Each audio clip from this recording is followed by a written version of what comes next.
آسٹریلیا بمقابلہ انگلینڈ ونڈے سیریز په دویم ونډے میچ کې هم آسټرالیا انګلینډ ته په انګلینډ کې شکست ورکړې ده جی.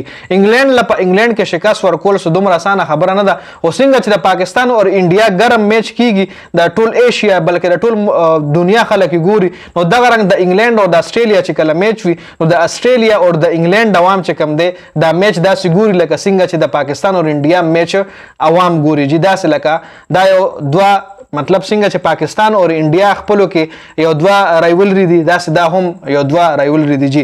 د کې آسټرالیا او انګلینډ دویم اوډیای میچ شوی دی، د هغې مکمل سکور کارډ در سره شریک کوم چې په دې میچ کې هم آسټرالیا انګلینډ ته شکست ورکړی دی جی.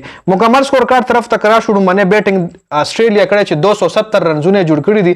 د کې میتیو شارټ 36 بال 29 رنزونه جوړ کړي دي، ټریویس هیډ 27 بال 29 رنزونه، میچل مارش 60 رنزونه باندې آوټ شوی، سټیون سمیت 4، لبوشین 19، الیکس کیری 74 ښه سکور پکې الیکس کیری کړی دی، میکسویل سیت 7 رنزونه، آرون هارډي 23 رنزونه، میچل سٹارک 0، زمپا 3 اور هیزل ووډ 4 جی. د انګلینډ د طرف میتیو پاټ 7 اور 30 2 وکټې، اولی سټون 9 اورونه 46 1 وکټه، برایډن کارس 10 اور 75 3 وکټې اخیستلې دي خو ایکسپنسیو لږ ثابت شوی دی. عادل راشد 10 اور 42 2 وکټې، بیتل 5 اور 33 2 وکټې، لیونګسټن 2 اور 23 وکټ نه، ویل جیکس 2 اور 19 وکټ پکې دوهم نه ترلاسه کړي جی. بیا ورپسې په جوابي کاروای کې د انګلینډ بیټینګ لاین اپ کوم وګورو په 202 رنزونو باندې د انګلینډ ټوټل ټیم چې کم دی آوټ شوی دی، مطلب په ډیر هاي په 68 رنزونو باندې دا میچ دی آسټرالیا ګټلې. 68 رنزونه ډیر زیات رنزونه دي جی. فیلسارډ چې کم دی 14 بال 12 رنزونه جوړ کړي دي، ډاکټ 25 بال 32 رنزونه، ویل جیک 0، هیری بروک 4، جیمی سمیت 49 رنزونه، لیونګسټن 0، بیتل 25، برایډن کارس 26، عادل راشد 27، میتیو پاټس 7 رنزونه، اولی سټون 1 رن جوړ کړی دی جی.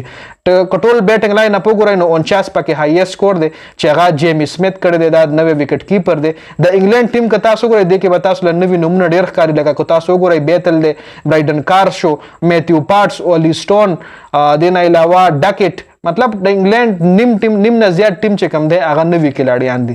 انګلینډ د چمپیون ټرافۍ دپاره نوی ټیم لکه دی که تاسو وګورئ بټلر پکې نشته، د انګلینډ زوړ کلاړي دی، نور پکې هم داسې غټ نومونه، موین علي چې کم دی هغه هم ریټایرمنټ ایستلی دی. اوس راشئ د آسټرالیا بالنګ وګورئ، میچل سټارک 10 اور 50 3 وکټې ښه بالنګ سټارک کړی دی، جوش هیزل 8 اور 54 2 وکټې، آرون هارډي 8 اور 26 2 وکټې، ایډم زمپا 8 اور 42 1 وکټه، گلین میکسویل 6 اور 15 2 وکټې، میتیو شارټ 1 اور کړی 3 رنزونه اور وکټې پکې یو هم نه نشته. ایرون هارډي پکې 2 اور میډن ویک کړي، ګلین میکسویل پکې 1 اور میډن ویک کړي، میکسویل پکې ښه بالنګ کړی 6 اور 15 2 وکټې جی.